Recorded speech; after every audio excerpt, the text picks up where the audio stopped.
Frères et sœurs en Christ, bonjour, bonsoir, j'espère que vous allez bien par la grâce de Dieu. Aujourd'hui, par la grâce de Dieu, nous allons faire une méditation avec pour titre la vraie loi d'attraction. Si on parle de vraie loi d'attraction, ça veut dire aussi qu'il y a une fausse loi d'attraction. C'est ce que par la grâce de Dieu, nous allons essayer de voir à la lumière des Écritures aujourd'hui. Et avant de commencer, je vais vous inviter à prier avec moi. Père, nous te bénissons, te rendons grâce encore infiniment pour ce moment que tu nous donnes. Remplis-nous de toi, Père, afin que nous puissions comprendre ta parfaite volonté, que nous puissions comprendre le plan d'amour que tu as pour nous, et que seul ton nom soit béni par les mérites de Jésus-Christ, notre Seigneur et Sauveur. Nous t'avons prié. Amen. Donc, comme nous avons dit, le titre de notre méditation, c'est la vraie loi d'attraction. Et pour ceci, je partage avec vous mon écran. La vraie loi d'attraction. Comme nous avons dit, si on parle de vraie loi d'attraction, ça veut dire qu'il y a aussi une fausse loi d'attraction. Quelle est la vraie? Quelle est la fausse?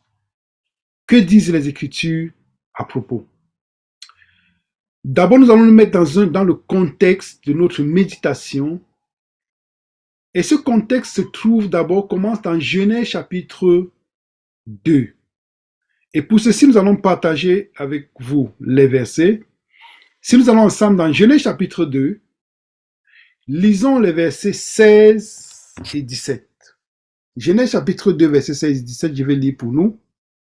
Et l'Éternel Dieu commanda à l'homme, disant, tu mangeras librement de tout arbre du jardin, mais de l'arbre de la connaissance du bien et du mal, tu n'en mangeras pas, car au jour où tu en mangeras, tu mourras certainement. Ça, c'est ce que Dieu dit à l'homme. Le jour où tu en mangeras, certainement tu mourras. Et il y avait une corrélation, une harmonie parfaite entre Dieu et l'homme dans la personne d'Adam. Une parfaite harmonie. Et l'ennemi va voir cette harmonie qui règne entre l'homme et Dieu, entre la créature et le Créateur, et il va être jaloux. Il va chercher de tous les moyens, par tous les moyens, de mettre cette inimitié, de créer une inimitié entre le Créateur et sa créature. Raison pour laquelle dans Genèse chapitre 3, versets 4 et 5, nous pouvons lire, et le serpent dit à la femme, vous ne mourrez point certainement, car Dieu sait qu'au jour où vous en mangerez, vos yeux seront ouverts et vous serez comme Dieu, connaissant le bien et le mal. D'où vient cette supercherie, cette tromperie? Vous ne mourrez point. C'est une parole qui est en nette contradiction avec la parole que Dieu a dit dans Genèse 2, verset 17. Au jour où tu en mangeras, tu mourras certainement. Pourquoi est-ce que Satan va utiliser cette méthode, cette tromperie?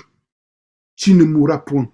Parce que c'est la même chose qui a causé sa chute. Rappelons-nous dans Isaïe chapitre 14, verset 12 à 14, quand il est écrit, il disait en son cœur, non, Lucifer, je monterai aux cieux, j'établirai mes trônes au-dessus des trônes du trône de Dieu, je serai semblable au très haut. C'est ceci qui a causé la chute de Lucifer, le porteur de lumière.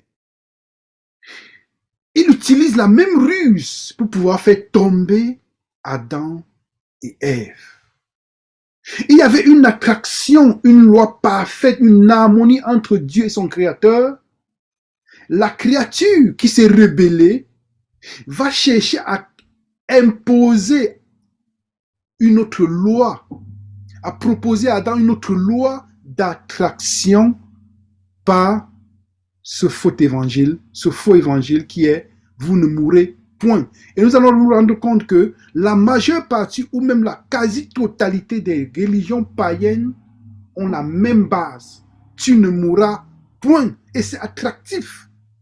La majeure partie des êtres humains rêvent toujours à l'immortalité, de l'immortalité autant pour moi, mais c'est une ruse ancienne qui vient de l'ennemi qui est Satan. Vous ne mourrez point. Nous pouvons par exemple voir la pensée positive, non? La pensée positive, c'est quoi? Oui, la pensée positive qui est la base de la loi d'attraction du monde, prônée par le monde, qui dit, ok, tu dois penser juste à avoir une pensée positive. Si tu penses déjà, la chose peut se matérialiser dans l'esprit et en réalité, ça peut se concrétiser. Ça, c'est la même supercherie. La même base, c'est quoi? Tu ne mourras point. Si on va dans le bouddhisme, c'est la même chose. Si on va dans l'hindouisme, tout pour devenir un être infini. C'est la même supercherie. Tu ne mourras point. Mais Dieu va venir rétablir avec le plan de la rédemption, renverser le plan que l'ennemi avait mis dans le monde à travers la tromperie de nos premiers parents, Adam et Ève. C'est la raison pour laquelle, quand si on va dans Genèse chapitre 3, verset 15, on peut lire « Et l'Éternel Dieu dit au serpent, parce que tu as fait cela, tu es maudit par-dessus tout le bétail et par-dessus toutes les bêtes des champs. Tu marcheras sur ton ventre et tu mangeras la poussière tous les jours de ta vie. Et je mettrai inimitié entre toi et la femme et entre ta semence et sa semence. Elle te brisera la tête et toi tu lui briseras le talon. » Je mettrai inimitié. Si Dieu dit je mettrai inimitié entre toi et la femme, ça veut dire qu'il y a déjà eu cette amitié entre le serpent et la femme, en sa progéniture, sa semence et la progéniture du serpent.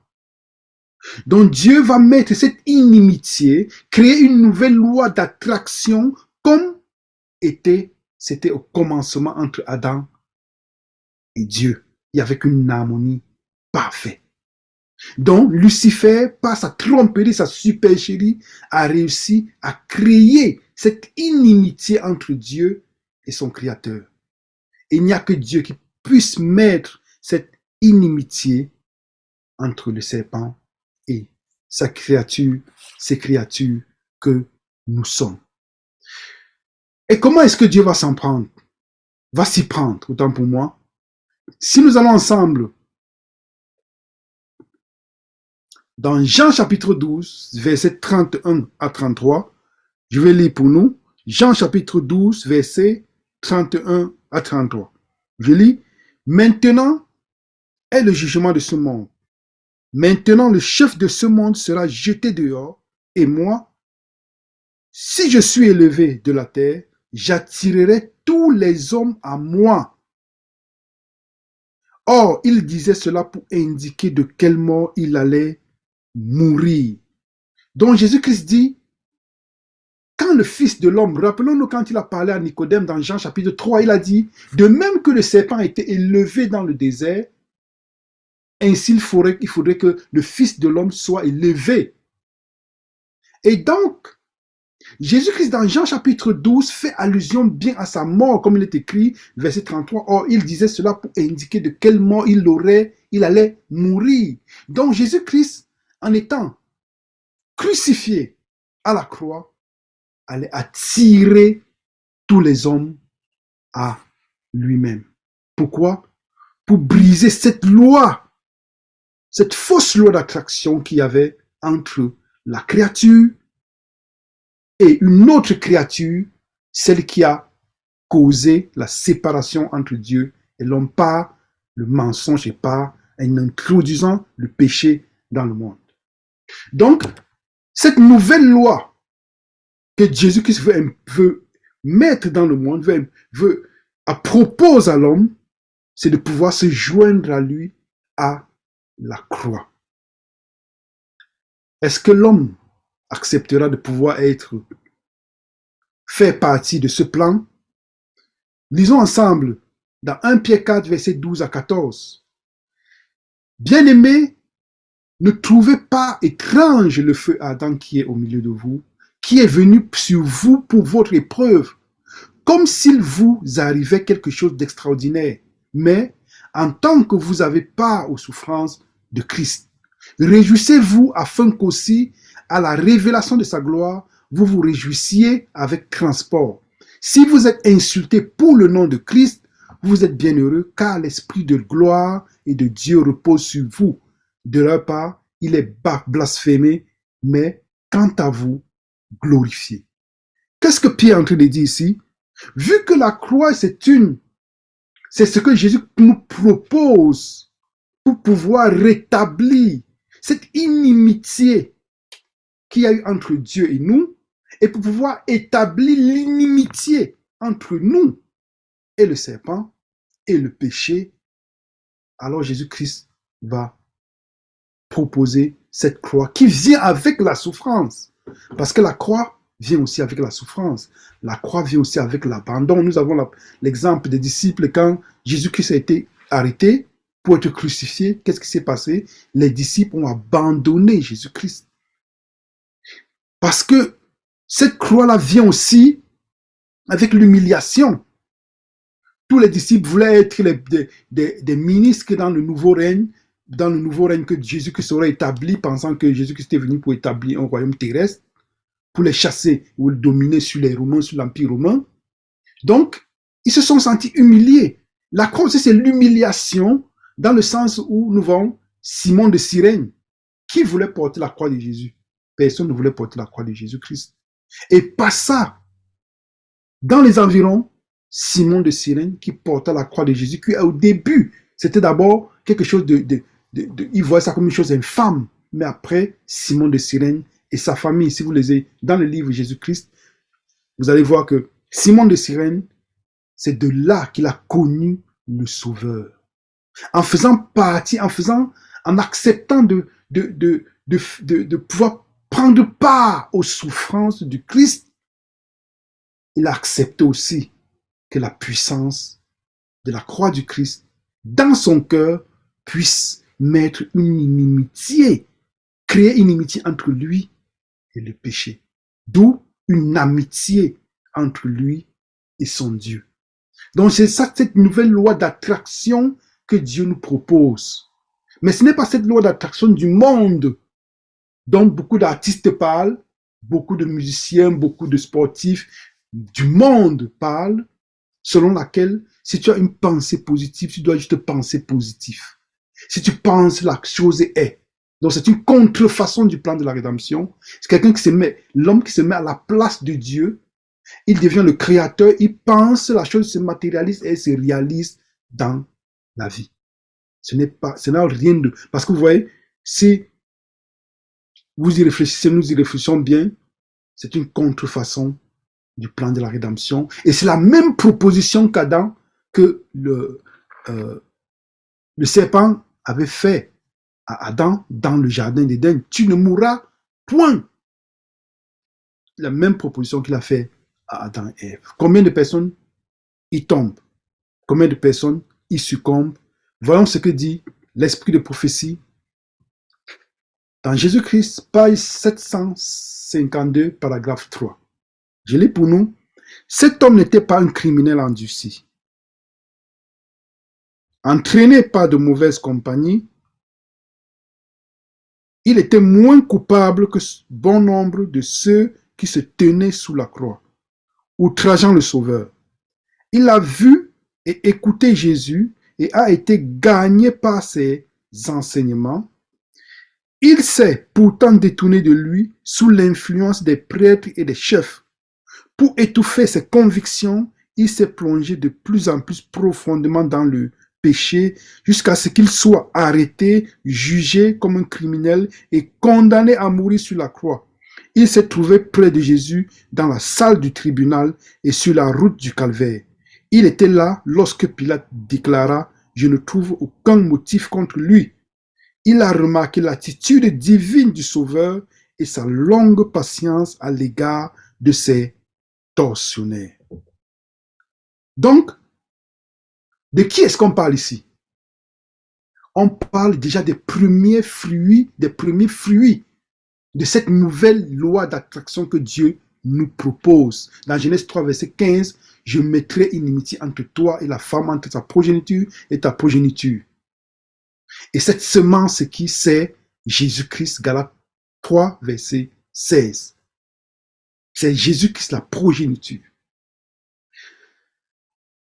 Déjà, Jésus-Christ va voir les premiers fruits de cette nouvelle loi d'attraction qu'il a proposée à l'homme, qui est la croix. Et c'est la raison pour laquelle le voleur à la croix, ici l'esprit de prophétie est en train de parler du voleur, du ladron à la croix. Déjà le ladron à la croix avait déjà vu, selon comme il est dit, selon comme l'esprit de prophétie nous le dit, pour étouffer ses convictions, il s'est plongé de plus en plus profondément dans le péché. Il avait entendu Jésus-Christ parler, prêcher aux autres. Déjà, petit à petit, cette loi d'attraction était déjà en train de travailler dans son cœur. Mais il était en train de résister. Il résistait, mais l'Esprit Saint continuait à l'attirer à Jésus-Christ. L'Esprit Saint commençait à travailler sur son côté du vieil homme, je veux dire quoi, sur son vieil homme, sur sa partie charnelle. Mais il était toujours en train de résister. Et il l'a vu, il a entendu quand Pilate a dit, je ne trouve aucun motif contre lui.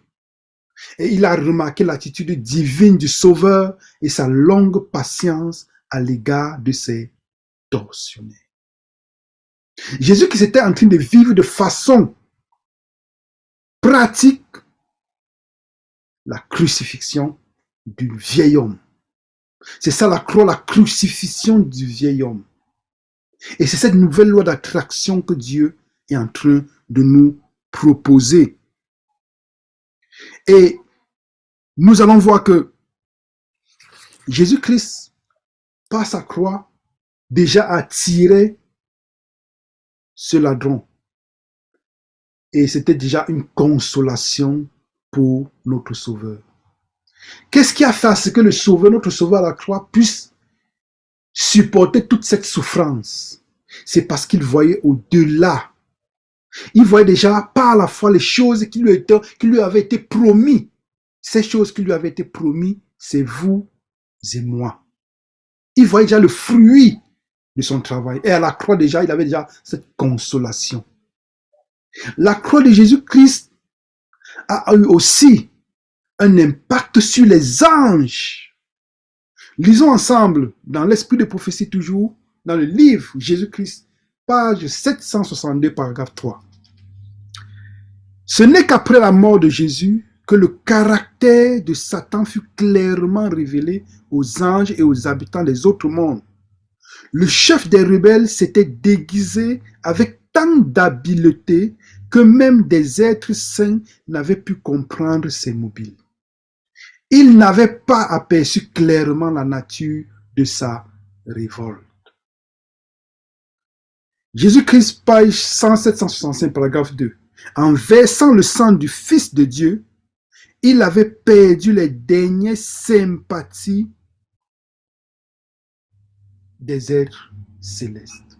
Ça veut dire que dans la ruse de Satan, il avait tellement caché ses motifs, comme dit l'esprit de prophétie, que même les anges ne s'étaient pas aperçus de son enchantement, de sa ruse, autant pour moi.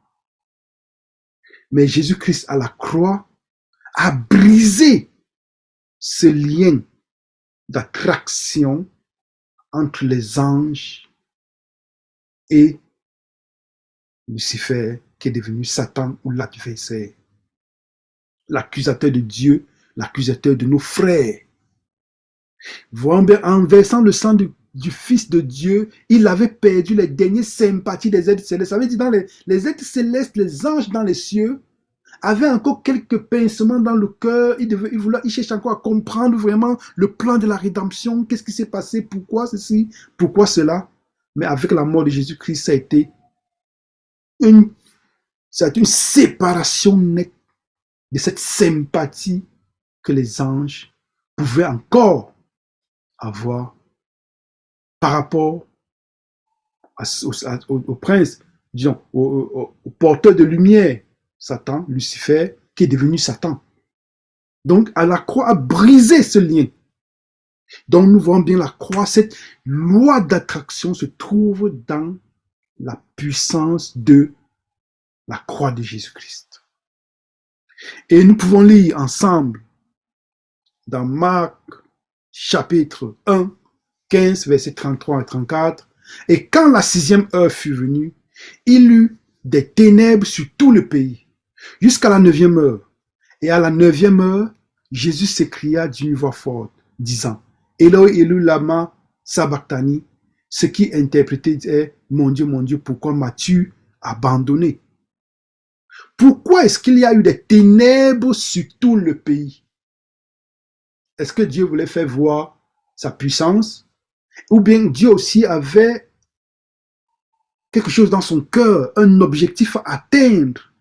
Parce que l'objectif de Dieu, c'était de pouvoir briser ce lien qui s'était créé entre nous et Satan. En nous proposant une nouvelle loi d'attraction, mais pas celle qui nous attire vers le mal, mais celle qui nous attire vers lui. Et en permettant à ce qu'il y ait des ténèbres sur tout le pays, Dieu, dans son puissance, dans son amour profond, avait toujours un plan. C'était pour que tous ceux qui avaient commis ces mots puissent se rappeler, prendre conscience de leur vrai état, de leurs actes abominables et de retourner à Dieu.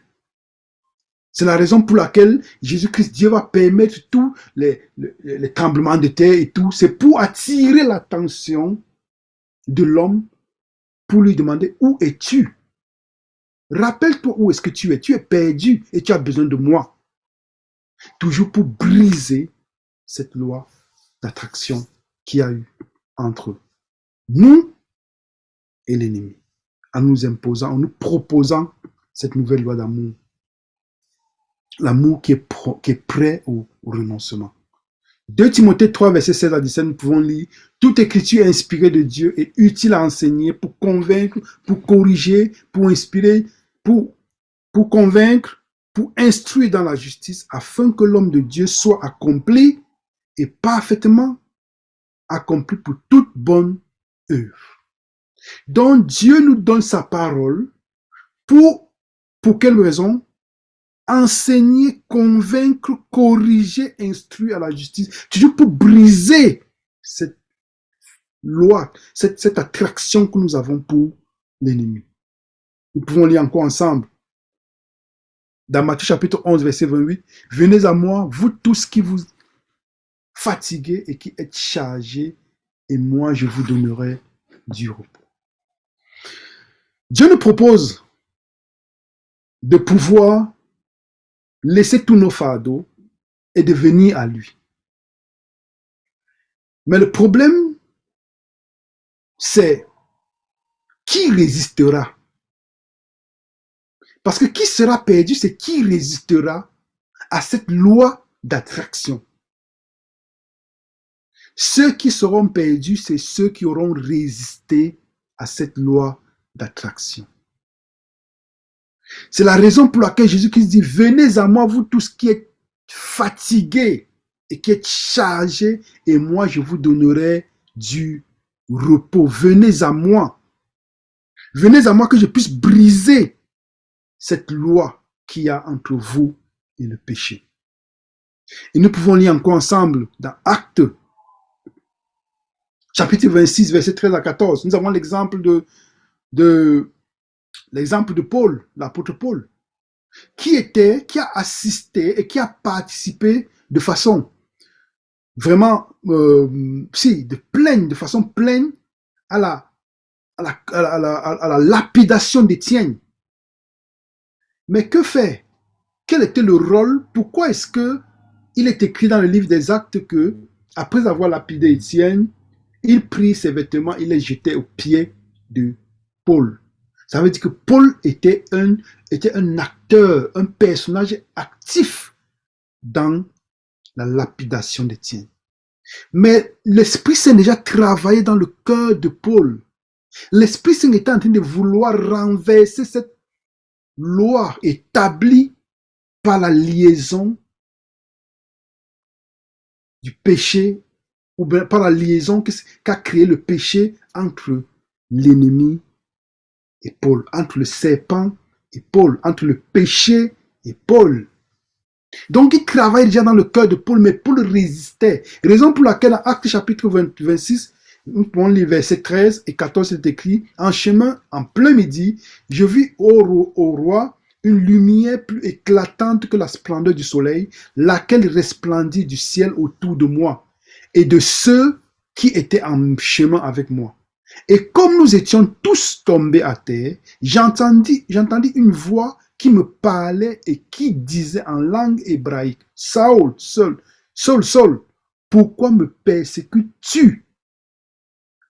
Il t'est dû de regimber contre les aiguillons. Il t'est dit, c'est difficile, ça ne sert à rien de résister. Ça ne sert à rien de résister parce que je suis en train de te chercher, je suis en train de t'appeler à moi. Arrête de résister. Et ceux qui seront perdus, frères et sœurs, amis, c'est ceux qui auront résisté à cette loi, nouvelle loi d'attraction que Dieu nous propose. Si nous allons ensemble dans Matthieu chapitre 8, lisons ensemble les versets 23 à 26. Et quand il fut monté dans la nacelle, ses disciples le suivirent, et voici une grande tourmente s'éleva sur la mer, en sorte que la nacelle était couverte par les vagues. Mais il dormait. Avant de lire le verset 25, Jésus-Christ nous propose cette nouvelle loi d'attraction. Parce qu'il y a une loi qui a été imposée par ruse par l'ennemi dans la race humaine, et qui est la loi du péché, qui nous attire. Parce que rappelons-nous quand Paul dit, non, il y a le péché qui nous attire aussi facilement, qui nous enveloppe aussi facilement, mais il nous appelle à être des fils de lumière. Jésus-Christ nous propose cette loi d'attraction, qui est cette vraie loi d'attraction, et il nous dit, c'est inutile comme il a dit à Paul, de résister à cette loi. Parce que ceux qui vont résister, c'est ceux qui seront perdus. Et rappelons-nous aussi une chose, c'est que nous sommes, Dieu est amour, et l'amour demande la liberté. Donc nous ne pouvons pas, c'est une loi où nous ne pouvons accepter que parce que nous avons compris qui est notre sauveur. Et à partir du moment où nous avons compris qui est notre sauveur, nous ne pouvons que dire Amen et avoir un cœur qui se répand. C'est pour ça que c'est une loi qui ne s'impose pas, mais c'est une loi d'amour. En fait, cette loi d'attraction. Et nous allons voir que, puisque c'est une loi d'amour et que l'amour demande la liberté, seuls les êtres que nous sommes disent non à Dieu. Et nous allons remarquer que même les vents, même la nature répond et exécute les ordres de Dieu, sauf le cœur de l'homme tortueux et mauvais. Pourquoi? Parce que l'homme a son libre arbitre. Remarquons, voyons comment est-ce que même la nature va répondre au commandement de Dieu. Dans Matthieu chapitre 8, nous avons lu déjà les versets 23 et 24, disons les versets 25 et 26. Et les disciples s'approchaient et le réveillaient, disant, Seigneur, sauve-nous, nous périssons. Et il leur dit, pourquoi êtes-vous craintifs, gens de petite foi? Alors s'étant levé, il reprit les vents et la mer, et il se fit un grand calme. Nous voyons comment la mer, les vents, la tempête obéissent à l'ordre divin. Mais sauf le cœur de l'homme, il résiste. Pourquoi? Parce que Dieu est amour. Et Dieu nous a créés avec notre libre arbitre. Est-ce que nous allons continuer à résister? Parce que si nous résistons, nous serons perdus. Nous devons nous laisser, nous devons nous abandonner comme l'a fait Paul sur la rue de Damas. Voyons ce que dit l'esprit de prophétie dans Jésus-Christ, page 591, paragraphe 3, c'est la version italienne ici, qui a été juste traduite. La mère avait reconnu sa voix et avait obéi. La maladie et la mort avaient reconnu son autorité et en avaient fait leur proie. Le soleil l'avait reconnu et avait caché son visage pour ne pas voir son angoisse mortelle. Les rochers l'avaient reconnu et se brisaient au moment de son cri. La nature inanimée avait reconnu Jésus et témoigné de sa divinité. Au lieu de cela, les prêtres et les dirigeants d'Israël n'ont pas reconnu le Fils de Dieu. Donc les chefs d'Israël n'avaient point reconnu le Fils de Dieu. Pourquoi les chefs d'Israël n'ont pas reconnu le Fils de Dieu? Parce qu'ils avaient le libre arbitre. Ils avaient le libre choix de pouvoir accepter ou rejeter cette loi, nouvelle loi d'attraction qui s'est présentée à eux. Parce que Dieu est amour. Nous allons lire ensemble pourquoi, quel est le but de cette loi d'attraction. Allons ensemble dans Romains chapitre 2, verset 4. Ce verset n'est pas projeté. Nous allons lire ensemble Romains chapitre 2, verset 4. Romains chapitre 2, verset 4. Je lis pour nous, verset 3 et 4. Et penses-tu, ô homme, qui juge ceux qui commettent de telles choses, et qu'il est fait que tu échapperas au jugement de Dieu? Ou méprises-tu les richesses de sa bonté, de sa patience et de sa longanimité, ne reconnaissant pas que la bonté de Dieu te pousse à la repentance? Ne reconnaissant pas que la bonté de Dieu te pousse à la repentance, ne reconnaissant pas que l'amour de Dieu te pousse à la repentance. Cette loi d'attraction, c'est la loi d'amour qui doit nous pousser à la repentance. Si cette loi d'amour ne nous pousse pas à la repentance, ça veut dire que nous n'avons pas compris cette loi d'amour. Et cette loi d'amour s'est présentée et s'est manifestée de façon exponentielle à la croix, la crucifixion de Jésus-Christ. Jésus-Christ a bien dit, quand le Fils de l'homme sera élevé, j'attirerai beaucoup à moi. Voulons-nous être attirés ou voulons-nous résister?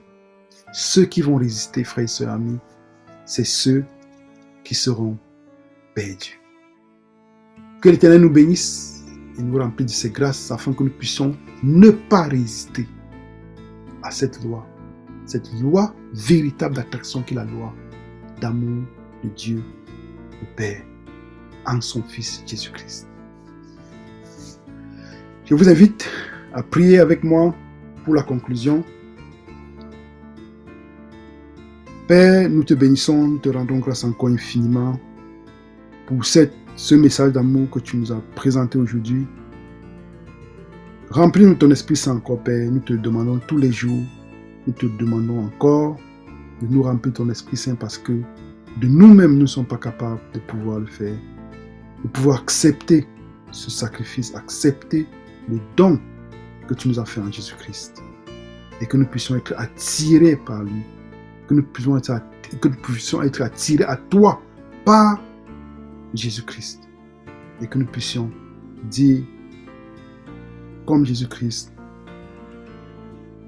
Père, nous voici.